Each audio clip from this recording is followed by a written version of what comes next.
सीधे बहस के अंदर चलते हैं। डॉक्टर अजय आलोक जी, प्रवक्ता बीजेपी के मेरे साथ है, राधिका खेड़ा जी स्पोक्स पर्सन कांग्रेस की मेरे साथ है, आरती टिक्कू जी वरिष्ठ पत्रकार मेरे साथ है। राधिका जी, सबसे पहली बात, आपके जितने मुद्दे थे एक एक करके हवा निकाली जा रही है। जातिगत जनगणना की निकाल दी गई, कास्ट इक्वेशंस की निकाल दी गई, ये भी निकाल दी गई, और ये सबसे बड़ा संकेत कि गांधी परिवार का ही कांग्रेस का नेता होगा, अखिलेश यादव के परिवार से ही समाजवादी पार्टी का नेता होगा, तेजस्वी यादव के परिवार से ही आरजेडी का नेता होगा, और यहाँ पे वो कार्यकर्ताओं को ये जगह दे रहे हैं। तो कितना इसका एस्पिरेशनल वैल्यू है, कैसे करेंगी इस नैरेटिव का मुकाबला राधिका जी? दीपक जी, मैं आपका पूरा शुरुआत का हिस्सा देख रही थी, जहां पे आप ये भी बात कर रहे थे कि जातियों को मद्देनजर रखते हुए मुख्यमंत्री चुने गए हैं। अब आप कह रहे हैं कि कार्यकर्ता नहीं, यहाँ पे महज पपेट बिठाए गए हैं जो प्रदेशों को, अडानी को बेचने के लिए चुपचाप मोदी जी और शाह साहब की मदद करेंगे। इन लोगों के नाम पे तो वोट मिली नहीं थी, खैर ये उनका अंदरूनी मामला है, ये किसको बनाए, लेकिन ये साफ है ना यहाँ पे जातियों को, जातिगत जनगणना। और मैं अपने नेता के धन्यवाद देती हूँ माननीय श्री राहुल गांधी जी को कि वो जोरदार तरीके से आज भी जातिगत जनगणना की बात उठा रहे हैं, जिससे डर कर, मजबूर होकर आज उनको कम से कम नाम के लिए एक मुख्यमंत्री ओबीसी बनाने पड़े, एक ट्राइबल बनाने पड़े। पर अफसोस यहाँ पे फिर जो बनाए हैं, सिर्फ जैसे मैंने कहा पपेट बनाए हुए हैं। अब आप देखिए, मैं क्यों कहती हूँ पपेट, और अडानी साहब को बेचा जाएगा। छत्तीसगढ़ से शुरुआत करते हैं। छत्तीसगढ़ में क्योंकि ट्राइबल मुख्यमंत्री बनाए हैं, मैं उम्मीद करती हूँ, और यहाँ पे भाजपा के प्रवक्ता वहां पे मीडिया के प्रभारी भी रहे, उम्मीद करती हूँ यहाँ पे हमें बता के जाएंगे कि नगर नागर जो प्लांट है, क्या उसको अब भारतीय जनता पार्टी, जैसे कांग्रेस की सरकार बीच में खड़ी थी कि आप उसको प्राइवेटाइज नहीं कर सकते, आप उसको अडानी को नहीं बेच पाएंगे, क्या ये रोकेंगे? क्या अब भी भारतीय जनता पार्टी की सरकार और वहां की सरकार कहेगी कि नहीं, हम उसको लेना चाहेंगे? नहीं, वहां पे बेच दिया जाएगा, और भिलाई की भी तैयारी हो रही है। ठीक उसी तरह आप राजस्थान में देखिए, हर प्रदेश में, और मध्य प्रदेश के तो इनके मुख्यमंत्री के क्या कहने, उन्होंने तो 29 एकड़ अपनी जमीन को उसके अंदर लाने के लिए, हाल ही की खबर है कि उज्जैन का जो हिस्सा था करीबन 870 एकड़ जमीन है सिंघास्त्र एरिया की, जिसमें से 29 एकड़ अब के जो उनके मुख्यमंत्री बने हैं उनकी जमीन है, जो उनकी बीवी के नाम पे है, उनकी बहन जो सभापति उनके नाम है, और कुछ उनके यहाँ काम करने वाले लोगों के नाम पे है। उसको निवास, किसान से उसका लैंड यूज चेंज करके, ताकि वहां पे कॉलोनियां कट सके। जबकि यह है कि आए दिन उज्जैन में भक्तों की तादाद बढ़ रही है, जिसके लिए वो जमीन की जरूरत पड़ेगी, लेकिन नहीं, क्योंकि इनको प्लॉटिंग करनी है। तो कुछ महीने पहले ये खबर आई थी और भोपाल के ही अखबार में आई थी, तो आप खुद देखिए कि क्या एग्जाम्पल सेट हो रहा है और किस तरीके से हो रहा है। मैं फिर बोल रही हूँ, भारतीय जनता पार्टी, मोदी जी और अमित शाह साहब को किसी जाति की, किसी की फिक्र नहीं है। उनको सिर्फ एकमात्र इंसान की फिक्र है, वो है अडानी, जिसको उन्होंने पूरा देश एक एक करके बेचना है। मैं आपके चैनल पे फिर चैलेंज देती हूँ यहाँ पे भारतीय जनता पार्टी के प्रवक्ता को कि आके बता दे, क्या मोदी जी और इनकी सरकार खड़ी होगी नगर नागर को ना बेचने के लिए? हम तो बिल्कुल, भूपेश बघेल जी और कांग्रेस की सरकार बीच में खड़ी थी कि हम इसको प्राइवेटाइज नहीं होने देंगे। आपने ट्राइबल मुख्यमंत्री तो दे दिया, क्या वो स्टैंड ले पाएंगे नगर नागर के लिए? और मोदी जी के हाथों कठपुतली नहीं बनेंगे। एक सवाल का जवाब आपसे आज मैं लाइटर नोट पे कह रहा हूं कि किस दुनिया में रहते हैं आप लोग? 3 राज्य हार चुके हैं और अभी भी अडानी जो है। और आप मुझे बताइए, क्या राजस्थान में मुख्यमंत्री अशोक गहलोत ने अडानी के एक भी प्रोजेक्ट को रद्द किया? क्या छत्तीसगढ़ में भूपेश बघेल ने अडानी के एक भी प्रोजेक्ट को रद्द किया जो बीजेपी शासन में मिला था? और छत्तीसगढ़ में बड़ी मात्रा में उनके प्रोजेक्ट चल रहे हैं, राजस्थान में भी चल रहे हैं। इसका जवाब दे दीजिएगा राधिका जी, और फिर आपको जो नैरेटिव बनाना हो कहिएगा। देखिए, ये जो आपने सवाल बोला, हम किस दुनिया में रह रहे हैं? हम उसी दुनिया में रह रहे हैं जिसमें 9 साल पहले प्रधानमंत्री मोदी जी ने वादा किया था कि 2 करोड़ रोजगार हर व्यक्ति को दिया जाएगा, इस देश में दिया जाएगा हर साल। उसी दुनिया में रह रहे हैं दीपक जी, जहां कहा गया था कि किसानों की आय दुगनी करी जाएगी। आपको मैं चैलेंज देती हूँ, दिखाइए उस दुनिया में, भारत में मुझे एक किसान दिखाइए जिसकी आय दुगनी हुई हो।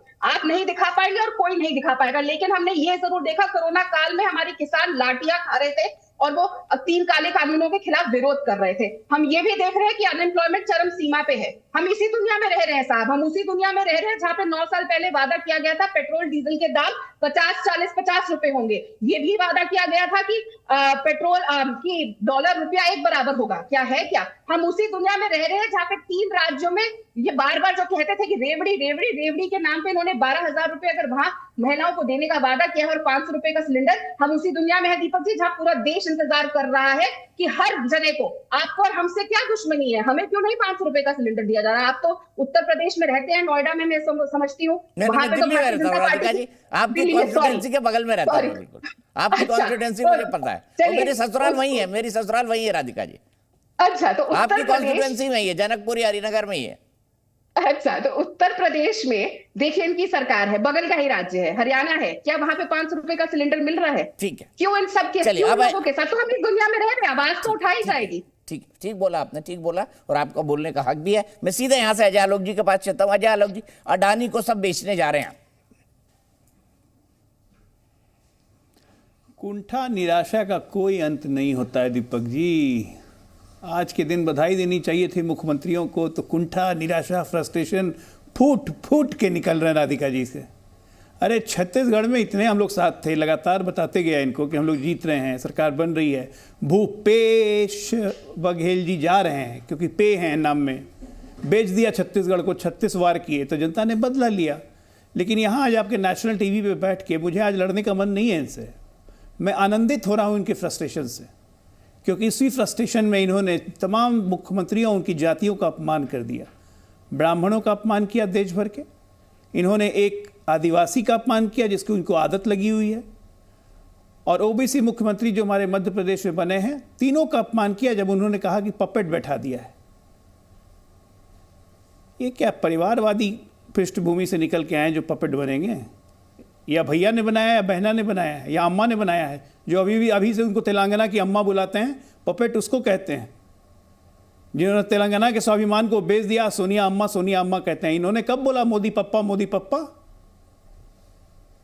इसलिए अपनी बातचीत का लहजा सर सुधारिए। आज अच्छा दिन है, शपथ ग्रहण होगा सबका कल, आपको भी इनवाइट कर रहे हैं, वहाँ पे सबको इनवाइट किया, बघेल साहब को इनवाइट किया है। राजनीतिक मर्यादा शुचिता कुछ होती है कि नहीं, कि जो मन में आया बोलते चले जाइएगा। अडानी अडानी अडानी, देश को सुना रही है अडानी, उन्हीं से देश ने अडानी कहाँ से कहाँ बढ़ते चले गए आपके गाली खा खा के। कोई फर्क पड़ रहा है अडानी को आपके बोलने से? ये बोलिए ना कि कोई भारतीय आगे बढ़ता है और अपनी मजबूती से कोई मुकाम को हासिल करता है तो वैसे भारतीयों से कांग्रेस को चिढ़ है। उसके जगह मल्टीनेशनल कॉरपोरेशन ज़्यादा बढ़िया है। आर्म्स हिंदुस्तान में ना बने, बाहर से खरीद के लाएं, वो ज़्यादा बढ़िया है क्योंकि उसमें पैसे मिलेंगे। अभी जरा जवाब दीजिए, जो धीरज साहू जी आपके हैं, ये जो इतने पैसे मिले हैं लगभग 400-500-600 करोड़ रुपया, तो उसमें क्या है हिसाब किताब कांग्रेस का? राहुल गांधी बड़ा चुप है उसमें। आज तो बाहर निकल के कुछ बोल रहे थे, लगा कुछ बोलेंगे। उनके साथ हाथ में फोटो खिंचाने में तो बहुत आगे आगे रहते हैं। भारत जोड़ो यात्रा में धीरेन्द्र साहू को लेके चल रहे थे, धीरज साहू को। आज क्या हो गया? उस पर जवाब क्यों नहीं देते हैं? 70 साल से पैसे की भूख खत्म नहीं हुई, सत्ता जाती है बिल बिलाने लगते हैं। चलिए बोलने दीजिए इनको दीपक जी, हम लोग आनंद लें आज इनका। कोई नहीं, मैं राधिका जी के पास जाऊंगा, उससे पहले मैं आरती टिक्कू जी के पास जाता हूँ। आरती टिक्कू जी, आप क्रिकेट देखती है? मैं जानना चाहता हूँ आपसे, क्रिकेट देखते हैं कभी कभार? सिर्फ इंडिया पाकिस्तान मैच देखती हूँ। बहुत अच्छा करती, मैं भी जरूर देखता हूँ। उसमें क्या है, एक है शर्मा जी के लड़के जो हमारे कप्तान हैं, एक है शर्मा जी के दामाद विराट कोहली जी, और राजस्थान में शर्मा जी की सरकार, क्या कहेंगे इस पर? बहुत आपने अच्छी एनालॉजी दी दीपक जी। बिल्कुल मुझे लगता है कि प्रधानमंत्री नरेंद्र मोदी जी ने जितना भी जातिवाद का जो समीकरण विपक्ष करता है, और जो प्लान कांग्रेस पार्टी और राहुल गांधी पिछले कुछ सालों से कर रहे हैं कि हिंदू वोट को तोड़ने की पूरी कोशिश कर रहे हैं कास्ट लाइंस पे। इनफैक्ट इसमें कुछ विदेशी ताकतें भी हैं, बहुत जिनको मानते हैं, एक पॉलिटिकल एनालिस्ट क्रिस्टोफ जैफ्रेलो को, जिन्होंने बहुत ही ओपनली इंडिया के न्यूज़पेपर्स में लिखा कि कांग्रेस पार्टी को जातिवाद करके और जाति की लाइंस पे हिंदू वोट को तोड़ना चाहिए, और उसी तरीके से कांग्रेस पावर में आ सकती है। और पिछले एक हफ्ते से हम जो देख रहे हैं 3 राज्यों में जिस तरह से मोदी जी ने अर्थमेटिक किया है कास्ट का, वो यही दर्शाता है कि मोदी की जो पॉलिसी है और जो राजनीति है वो कास्ट को जोड़ना है, तोड़ना नहीं। और हमने तभी आज देखा कि आज जो ब्राह्मण चीफ मिनिस्टर बनाया उन्होंने राजस्थान में। राजस्थान एक ऐसी स्टेट जहां पे कास्ट डायनामिक बहुत पावरफुल है, जहां पे कास्टिज्म मेरे ख्याल से उत्तर प्रदेश से ज़्यादा है। वहाँ जाट भी है, राजपूत भी है, मीना भी है, गुज्जर भी है। उन सबको एक साइड पे करके इनफैक्ट उन्होंने ब्राह्मण को मुख्यमंत्री बनाया। तो मुझे लगता है एक ऐसा उन्होंने मैं कहूँगी मास्टर स्ट्रोक खेला है कि सारी कास्ट डायनेमिक जो राजस्थान की है उसको उलट पुलट करके सारे लोगों को इकट्ठा लाए हैं।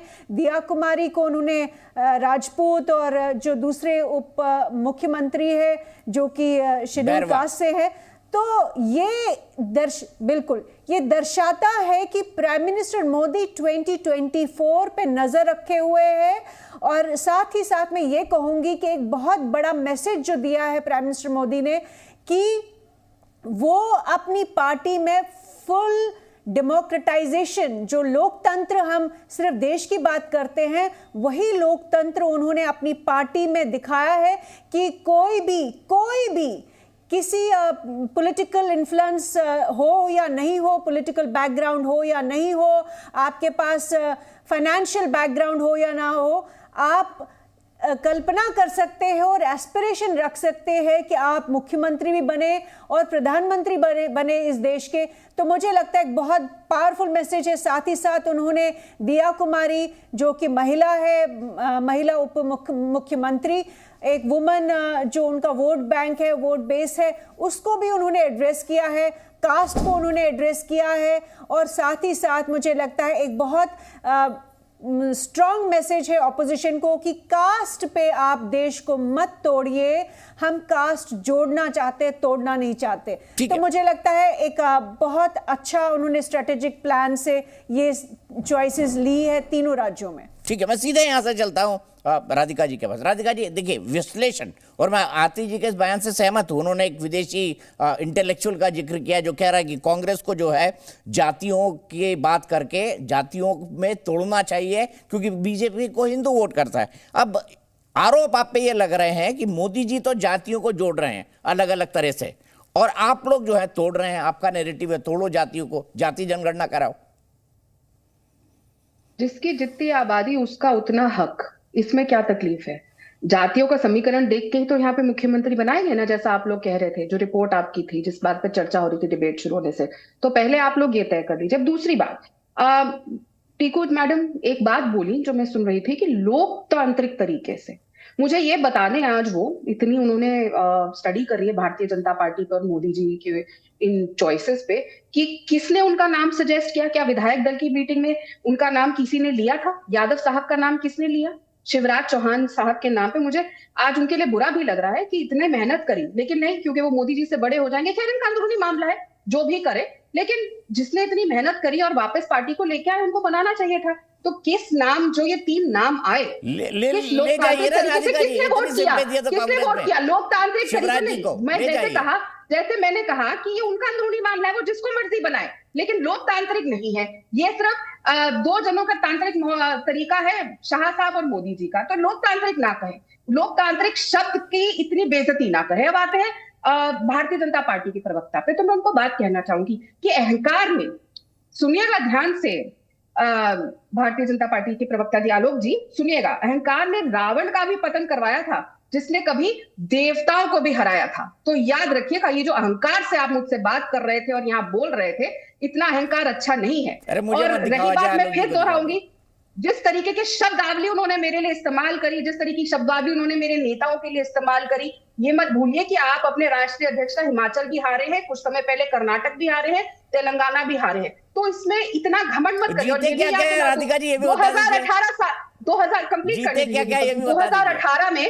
2018 में दीपक जी, हम ये तीनों राज्य जीते थे, जहां पे एक राज्य में इन्होंने कुछ महीने बाद चोरी की सरकार बना ली। 2018 में जब हम ये 3 राज्य जीते थे, इन्होंने जाके लोकसभा जीती थी। हिस्ट्री दोबारा भी रिपीट हो जाएगी कि ये अब 3 राज्य जीते हैं तो हम वहां पे लोकसभा में सरकार बनाएंगे। और दूसरी बात, मैं फिर अपनी बात पे खड़ी हूं। उन्होंने एक बहुत गलत बात कही कि मैंने अलग अलग जातियों के का अपमान किया। मैं एक ब्राह्मण लड़की हूं, मैं कभी किसी ब्राह्मण का अपमान नहीं करूंगी, और मेरा धर्म और मेरी जाति मुझे ये सिखाती है कि किसी और जाति और धर्म का अपमान ना किया जाए, और मैं किसी और जाति और धर्म का अपमान भी नहीं करती। तो ये इल्जाम लगाने से पहले मैं फिर बोलूंगी, जब आपने ट्राइबल मुख्यमंत्री छत्तीसगढ़ को दिया है, मैं आपको चैलेंज करती हूँ, और दीपक जी मैं ये बात फिर बोलूंगी, ना इनके पास ये हिम्मत है, ना इनके मुख्यमंत्री के पास, अफसोस इनके माननीय मुख्यमंत्री के पास भी हिम्मत नहीं होगी कि मोदी जी जो नगर नागर को बेच रहे हैं, जो ट्राइबल बेल्ट के लिए बहुत इंपॉर्टेंट है, वो बस्तर के लिए इंपॉर्टेंट है, जब आप वहां पे एक ट्राइबल मुख्यमंत्री दे रहे हैं, क्या वो बीच में खड़े होंगे प्राइवेटाइजेशन और नगर नागर प्लांट के लिए बीच में? क्या वो खड़े होंगे जब भिलाई का स्टील प्लांट भेजा जा रहा होगा अदानी को? क्या वो नगर नागर को अदानी को बेचने से पहले रोकेंगे? क्या इनकी सरकार, जैसे कांग्रेस की सरकार कह रही थी कि हम उसको लेंगे, क्या वो लेंगे? अब रुक जाइए राधिका जी, आप अपने आप को रिपीट कर रही हैं। देखिए राजभवन की तस्वीरें हैं, नई सरकार के लोग निकलते हुए राजभवन से, जो गाड़ियां थी वो आ चुकी हैं। पहले अशोक गहलोत के साथ ये पूरा कैवलकैट चला करता था, अब भजन लाल जी शर्मा के साथ चलेगा, साथ में दिया कुमारी जी के साथ चलेगा और प्रेमचंद बैरवा जी के साथ चलेगा। ये देखिए, ये सत्ता का नया काफिला राजस्थान से जाता हुआ, और राजस्थान एक बहुत महत्वपूर्ण प्रदेश, हिंदी भाषी राज्यों का एक ऐतिहासिक सांस्कृतिक परंपरा राजस्थान की, राजस्थान का मान, राजस्थान का सम्मान, राजस्थान का खाना, राजस्थान का गाना, सब कुछ शानदार है, बहुत ही शानदार है। और दुनिया से भारत जो देखने आते हैं लोग, उसमें से 90% लोग राजस्थान जरूर जाते हैं, गोल्डन ट्रायंगल जरूर जाते हैं। वो लोग गोल्डन ट्रायंगल किसको कहते हैं? दिल्ली, आगरा और जयपुर को, ये हमारा गोल्डन ट्रायंगल है। और आज वहाँ पर सत्ता का परिवर्तन होते हुए, और ये भारत के लोकतंत्र की खूबसूरती है कि राधिका जी अजालोक जी को कितनी भी बातें कहें, या मैं उसको आम हिंदी में बोलूँ कि एक दूसरे को गाली देते रहें, एक दूसरे पर आरोप लगाते रहें, लेकिन जब जो हारता है तो सत्ता से उतरता है। देखिए अशोक गहलोत जी सौम्यता के साथ, सभ्यता के साथ, जैसे ही बहुमत उनका नहीं आया, उन्होंने राजभवन में जाके इस्तीफा दिया। भूपेश बघेल जी, उन्होंने राजभवन में जाके इस्तीफा दिया और नई सरकार के गठन का रास्ता साफ हुआ।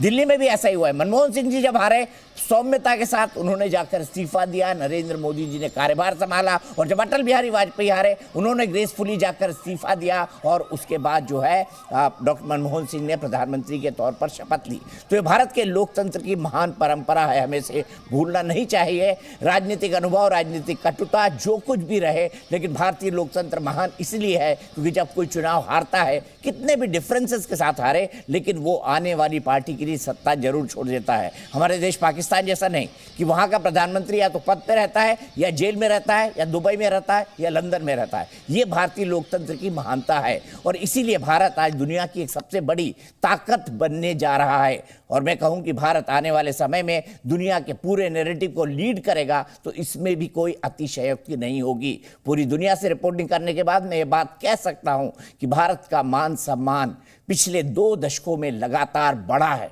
और ये दौर खासकर अविस्मरणीय है क्योंकि इसमें एक बहुत बेहतरीन नेतृत्व है। अजालोक जी क्या कहेंगे? राधिका जी की बात का क्या जवाब देंगे? बता दीजिए भाई, नगर नागर प्रोजेक्ट का क्या होगा? अजालोक जी बता दीजिए। देखिए बिना औचित्य के, बिना आधार के प्रश्नों का कोई जवाब नहीं होता। ये हवा में नगर नागर प्लांट निकाल के लाई छत्तीसगढ़ के चुनाव के दौरान भी, और बस्तर की जनता ने इन्हें रिजेक्ट कर दिया, क्योंकि मोदी जी ने जब जगदलपुर में रैली की थी, वहीं पे घोषणा की थी कि एक नया स्टील प्लांट वहाँ पे आ रहा है। ये कह रही उस स्टील प्लांट को बेचने की, नया स्टील प्लांट लगने जा रहा है। मोदी जी ने अनाउंसमेंट किया बाकायदा, और उस पर उन्होंने कहा कि स्टील प्लांट के लगने से यहाँ कितने मोटर व्हीकल्स के फैक्ट्री खुलेंगे इसका भी अंदाज नहीं है। तो इसलिए बिना औचित्य के इनका काम है इल्ज़ाम लगाना। कभी राफेल पे चौकीदार चोर है इल्ज़ाम लगाया था, वडानी चोर है इल्ज़ाम लगाएंगे, इल्ज़ाम लगाते रहे, इनके नैरेटिव में कोई फंसता नहीं है। और हाँ राधिका जी, मैं एक एडवाइस करूँगा आपको, हमारे लोकतांत्रिक व्यवस्था के बारे में टिप्पणी करने के पहले ना तो टीवी वीवी या यूट्यूब वगैरह देख लिया कीजिए, ठीक है ना। हमारे छत्तीसगढ़ के मुख्यमंत्री पद का नाम विधायक दल की बैठक में रमन सिंह ने पेश किया था, और बाकी विधायकों ने सेकंड किया था, बृजमोहन अग्रवाल से लेकर सब कोई। हमारे मध्य प्रदेश के मुख्यमंत्री का नाम विधायक दल की बैठक में खुद शिवराज सिंह चौहान ने पेश किया था, और बाकी विधायकों ने सेकंड किया था। और आज भी राजस्थान में हमारे मुख्यमंत्री का दल का नाम वसुंधरा राजे ने पेश किया था, जिसके राजनाथ सिंह ने बाकायदा घोषणा की। तो लोकतांत्रिक तरीका इसी को कहते हैं। तो इसलिए फिर झूठे आरोप नहीं लगाने चाहिए। मैं जानता हूं आपका मन कुंठित है, बहुत मेहनत की आपने, लेकिन कोई फायदा नहीं। जब नेतृत्व के कर्म खराब हो तो कार्यकर्ता मेहनत करके भी क्या कर लेगा। अभी तो जवाब आपको देना पड़ेगा ना कि ये 350 करोड़ रुपए का जो कैश सीजर है वो किसका है, ये 350 करोड़ किसका है, देश पूछ रहा है। आप लोग चुप हैं, राहुल गांधी मौन हैं। कहाँ के ऐसे कितने पॉकेट देश में बनाए हुए हैं लोकसभा चुनाव के लिए, वो भी बताइए जरा। और दूसरी बात जो सबसे शर्मिंदगी की बात है, मैं ये रिपीट कर रहा हूँ, कृपया अपने मुख्यमंत्रियों को बोलिए सोनिया अम्मा तेलंगाना की अम्मा करना बंद करें। यह देश का अपमान है, यह देश का अपमान है। सोनिया गांधी तेलंगाना की अम्मा नहीं हो सकती है। India is Indira, India is Indira, वो जमाना लद गया। अहंकार इसको कहते हैं। राधिका खेरा जी, आपका जवाब। दीपक जी, अभी आप कह रहे थे, जब आप वीडियो दिखा रहे थे राजस्थान का, बिल्कुल हमारा लोकतंत्र है और ये तो सभी है। कोई भी मुझे नहीं लगता कि भारत में ऐसा बदतमीज है या कोई भी ऐसी बदतमीजी करेगा कि हार गए और जनादेश आ गया तो वो जाके कहेगा कि नहीं मैं इस्तीफा नहीं देता। ये लोकतंत्र की प्रक्रिया है और सभी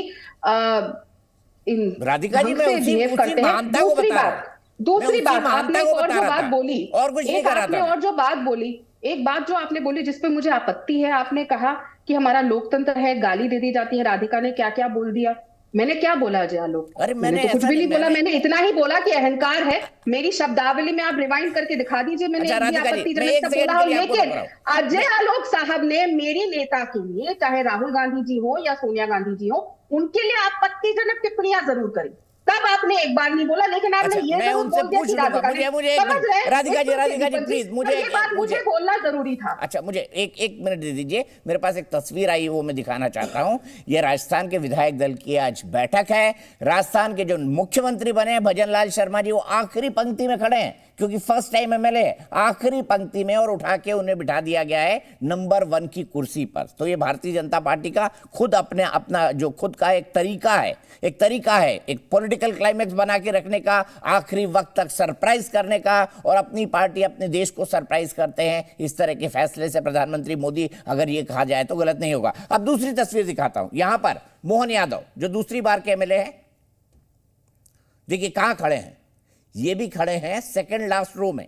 Mohan Yadav second last row में हैं। अब मध्य प्रदेश में नेतृत्व करेंगे। और राधिका जी, मैं एक बात कहना चाहता था। मैंने आम बोलचाल की भाषा में बोला कि भाई एक दूसरे के ऊपर आरोप लगाते रहते हैं, सब कुछ करते रहते हैं, लेकिन जब सरकार का बहुमत नहीं आता है तो दूसरा व्यक्ति जाके ग्रेसफुली इस्तीफा दे देता है। मैंने आप पर कोई नहीं आरोप लगाया कि आपने किसी को गाली दी है। अगर आप ये समझ रही हैं इसका मतलब ये है, तो ये बिल्कुल गलत है। आपने गलत इंटरप्रिटेशन निकाला। मैंने बिल्कुल एक सामान्य नजरिए से बोला कि भाई पॉलिटिकल पार्टी एक दूसरे पर आरोप प्रत्यारोप करती रहती है, इसमें कौन सी नई बात है। और मैंने वही बात कही। और राधिका जी, आपने किसी को गाली नहीं दी, मैं बात साफ कर दूं, मेरा कोई मतलब नहीं था इसका। मैं सीधे चलता हूं आलोक शर्मा जी, आपका जवाब। अजय आलोक जी, आपका जवाब, और उसके बाद मेरे ख्याल से ये आखिरी हमारा सेगमेंट होगा। देखिए दीपक, एक चीज जानना है कि देश की जनता का नब्ज, ये नेताओं को जानना बहुत जरूरी होता है। राधिका जी हैं यहाँ पे, छत्तीसगढ़ में मेरे साथी थी। एक भी एग्जिट पोल ने या तमाम लोगों ने हमें खारिज कर दिया था कि छत्तीसगढ़ हम नहीं जीतेंगे। हम लोग जानते थे हम जीत रहे हैं, हम ग्राउंड पे हैं, जनता हमारे साथ है। वो जानते हैं क्यों? क्योंकि प्रधानमंत्री मोदी जी ने छत्तीसगढ़ पहली बार जाते समय ही उन्होंने रैली करने के बाद उन्होंने कहा था कि छत्तीसगढ़ की जनता हमें जिताना चाहती है। ये पोल एग्जिट पोल, इस सब पे आप ध्यान मत दीजिए। सारे कार्यकर्ता बूथ से सिर्फ वोटर्स को निकालने में जुटे। धर्मांतरण इतना बड़ा मुद्दा था, वहाँ पे नक्सली लोग हत्या कर देते थे हमारे कार्यकर्ता की, अगर हमारा कार्यकर्ता धर्मांतरण का विरोध करता था। और भूपेश बघेल की सरकार चुपचाप बैठी रहती थी। इसका आक्रोश था बस्तर में, इसका आक्रोश था छत्तीसगढ़ में, राजस्थान में कन्हैया लाल का आक्रोश था। धर्मांतरण एक मुद्दा है जिसकी कांग्रेस खुलेआम वकालत करती है, क्योंकि उनको लगता है कि मुसलमान को एकजुट रखो, हिंदुओं को बांटो, और उससे हम सत्ता में आ जाएंगे। बड़ा सिंपल कैलकुलेशन है। 18% मुसलमानों का आ गया, बाकी 20% हिंदुओं का जातीय बांट के ले लो। अब ये नहीं चलेगा, ये तुष्टीकरण का नंगा खेल नहीं चलेगा। ठीक है, मैं यहीं पर रुकूंगा। वक्त मेरे पास आज के लिए इतना ही है, मैं यहीं पर रुकूंगा। आरती जी, राधिका जी, आपका, अजय आलोक जी, बहुत बहुत धन्यवाद।